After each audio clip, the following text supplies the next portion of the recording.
असे चौपट फुलणारे पोह्याचे बॉबी पापड जर जेवणामध्ये असतील तर बाकीचे सर्व पापड तुम्ही विसरून जाल।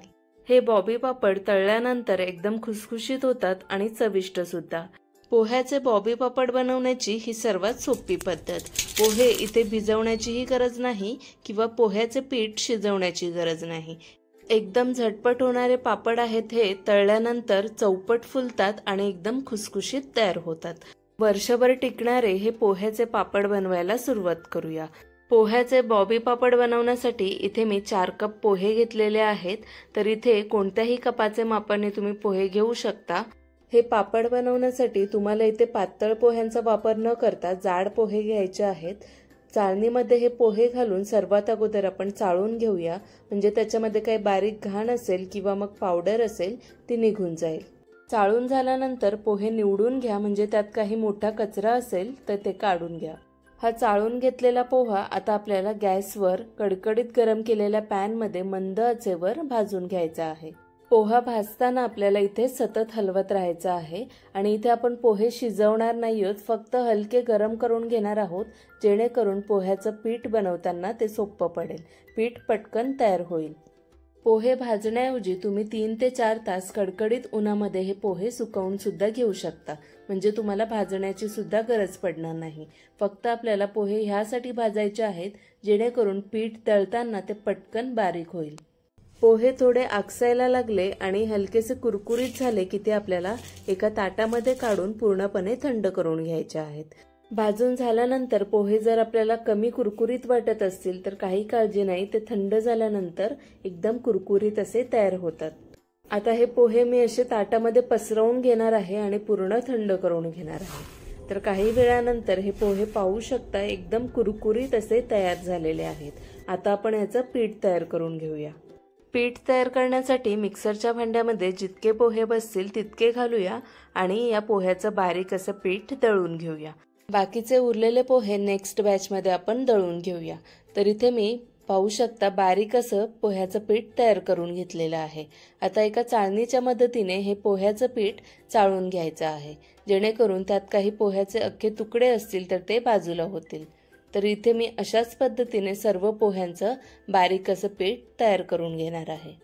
तुमच्याकडे जर वेळ नसेल तर तुम्ही अशा पद्धतीने पोहे भाजून किंवा कडकडीत उन्हामध्ये सुकवून त्याचं पीठ दळून ठेवू शकता, म्हणजे हवं तेव्हा तुम्ही ह्या पोह्याचे पापड तयार करू शकता। पीठ तयार झालेलं आहे। आता पापड हलके आणि एकदम खुसखुशीत होण्यासाठी 1 चमचा पापड खार घालूया। पापडला चविष्ट करण्यासाठी घालूया 1 चमचा लाल मिरची पावडर। इथे मी घरगुती लाल मिरची पावडर वापरलेली आहे, तुम्ही काश्मीरी मिरची वगैरे सुद्धा घालू शकता। तर इथे याच्यात काश्मीरी मिरची पावडर सुद्धा आहे, ज्याने पापडला छान रंग येईल। त्यानंतर 1 छोटा चमचा ओवा मी हाताने घासून घातलेला आहे आणि चवीनुसार मीठ। आता हे सर्व साहित्य अगोदर आपल्याला पिठामध्ये चांगले मिक्स करून घ्यायचे आहेत।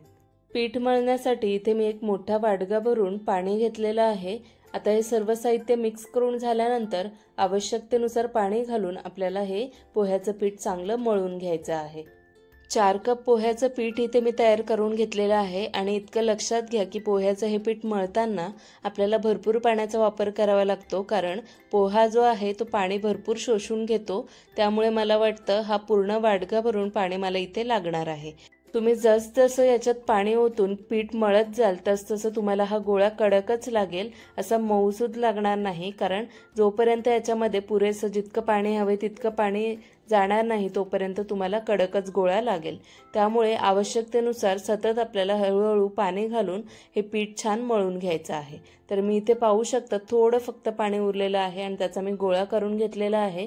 आता त्या गोळ्याला तडा दिसतायत तुम्हाला, त्या पूर्णपणे जाईपर्यंत आपल्याला साधारण जोपर्यंत याचा तडा जात नाही आणि मऊ गोळा तयार होत नाही तोपर्यंत थोडं थोडं हाताला पाणी लावून थोडं थोडं पाणी घेऊन हे पीठ मळून घ्यायचं आहे।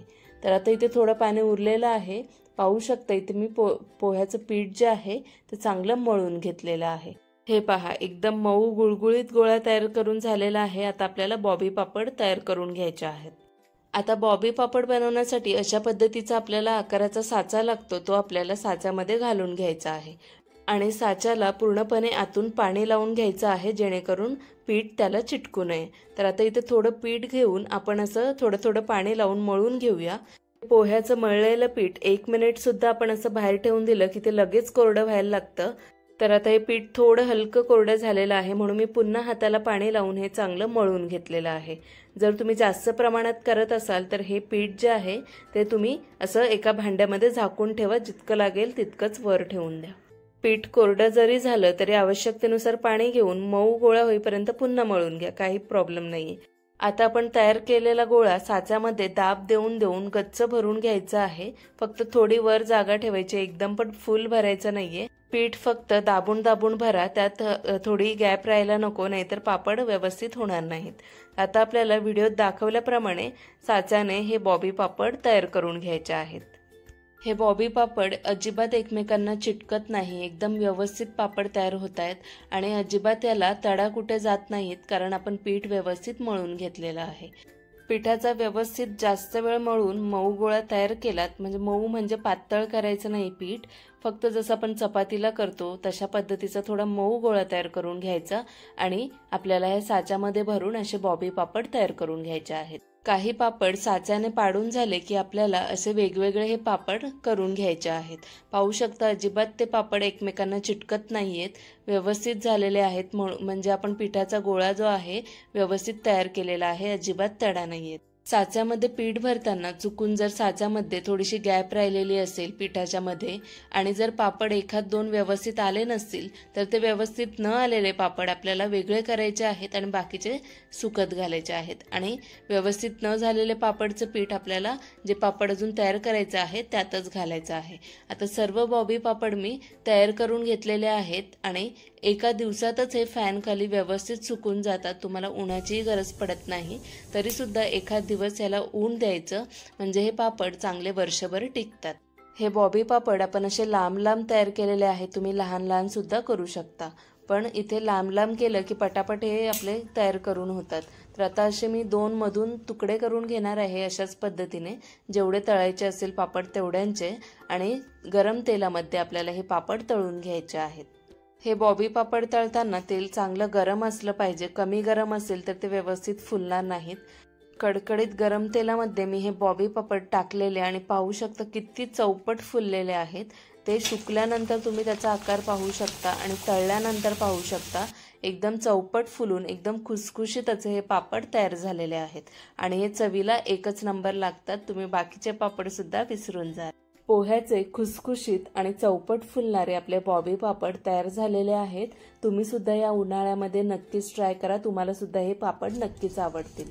तर अशा वाळवणीच्या बऱ्याच रेसिपीज मी माझ्या चॅनलला अपलोड केलेल्या आहेत, तर त्या तुम्ही जाऊन नक्की चेक करा आणि ट्राय सुद्धा करा।